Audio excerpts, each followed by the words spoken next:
every day I wake up, I tell her 2 things. I always tell Wavinya 2 things every day, 24 hours. What do I tell you? Ambie. He says he loves me and I'm very grateful. Yeah, those two. Yeah. Maybe Wavinya, what do you tell him? No, I tell him the same thing, reciprocate. I love him too and he's like very handsome.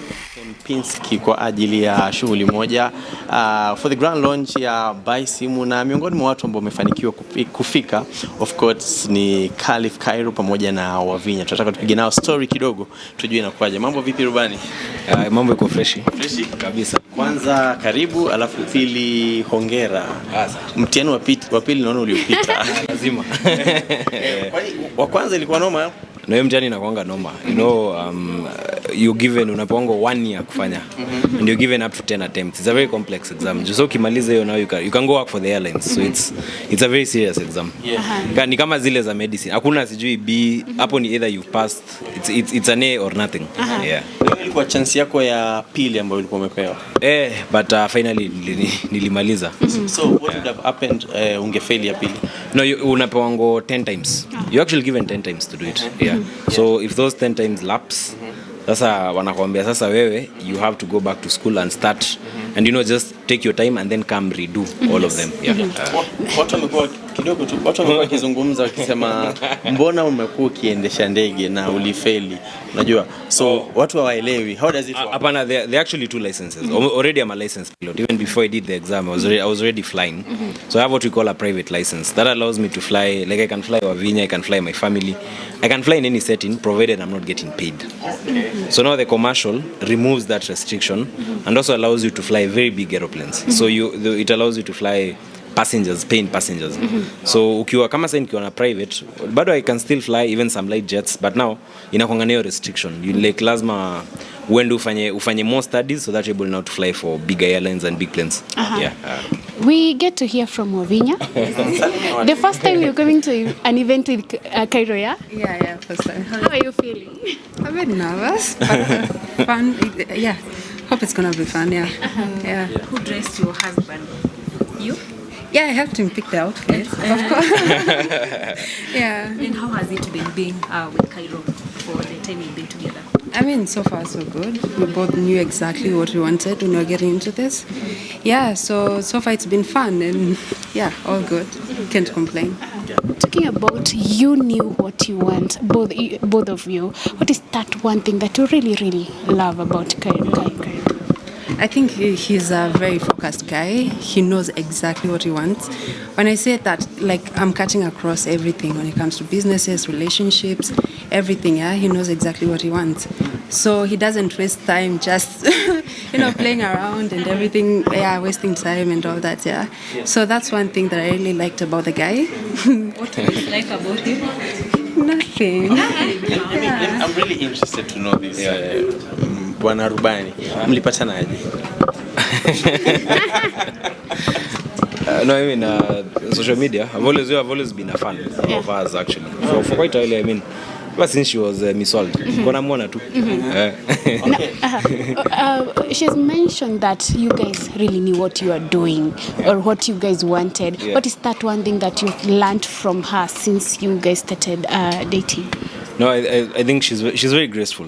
Yeah, I mean, like for, like, I mean, when she was representing Kenya at Miss World, like, I think she was top 6 in the whole world, but interacting with Mary or Wavinya, like, she's the most humble woman I've ever come across. I mean, for the sort of beauty she has, like, we're so easy.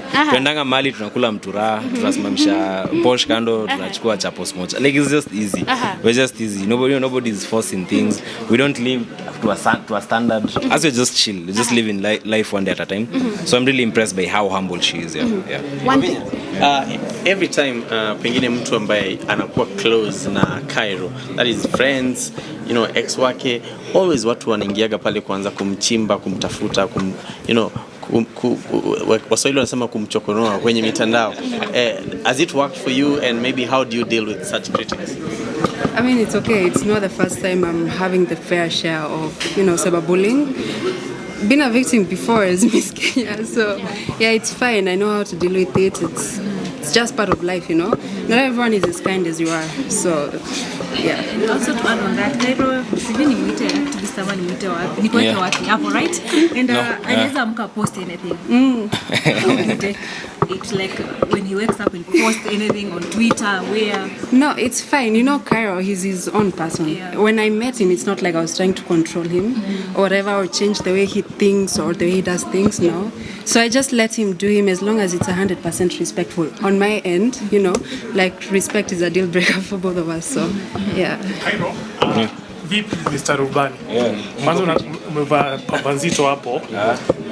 Na niko na ile swali tu in regards to what you've been doing on social media. Yeah. You have been vocal for a while campaigning against the incompetence in the government. Yeah. But for now umetulia sana. Yeah. The Adani saga is happening. Kairo hasemi chochote. Yeah. Has Kairo been bribed? Why is Kairo so quiet?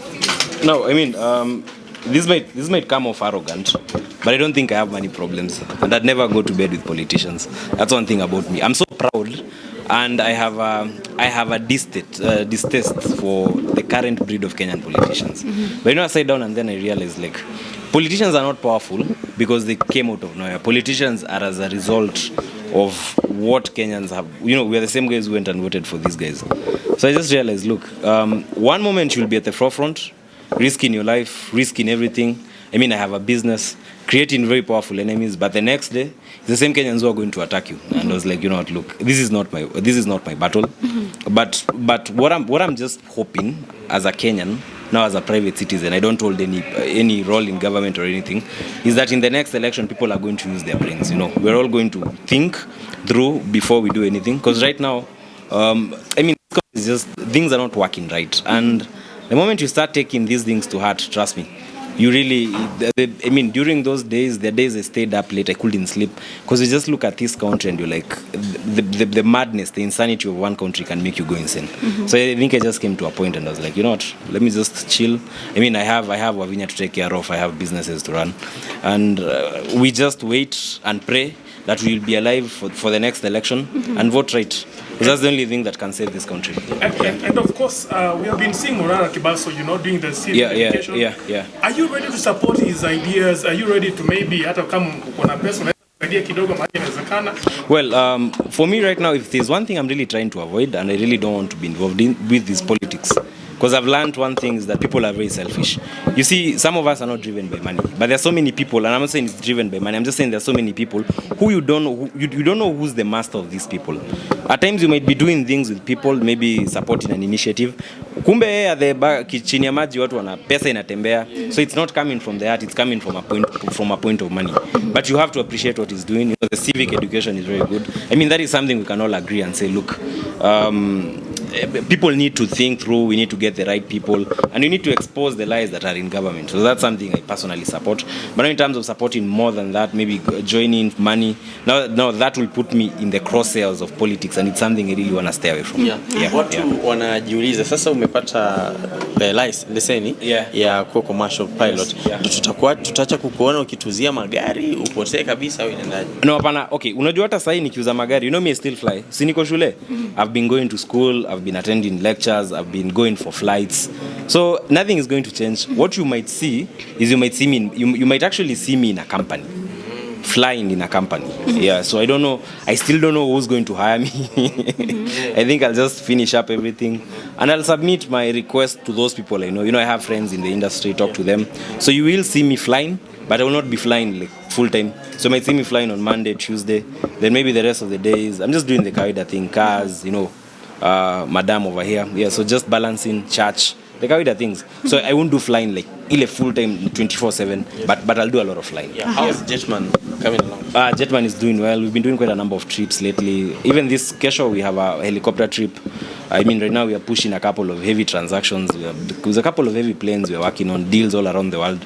So things are looking up. Everything is good. Drive-fi transit. Sorry? Drive-fi transit time. Sorry? Drive-fi? Drive-fi. Na transit tag. Bado, Maurice, we always in communication every day. Maurice is one guy we talk to every day. He's been very supportive. Na bado, behind the scenes tuko huko marketing, tunasaidia tu kusukuma. It's only that maybe you might not see us, but kiroho tuko pamoja. Yeah. Zungumza na unajua umeongea na mafans, umeongea na sisi. Mwambie Wavinya kitu mbele ya kamera. Ndamwambia nini? I mean, I always tell her this every day I wake up. I tell her two things. I always tell Wavinya two things every day, 24 hours. What do I tell you? Waambie. Unajua. He says he loves me and I'm very good. Yeah, those two. Yeah. Maybe Wavinya, what do you tell him? No, I tell him the same thing, reciprocate. I love him too, and he's like very handsome. Yeah. Thank you so much. Asante.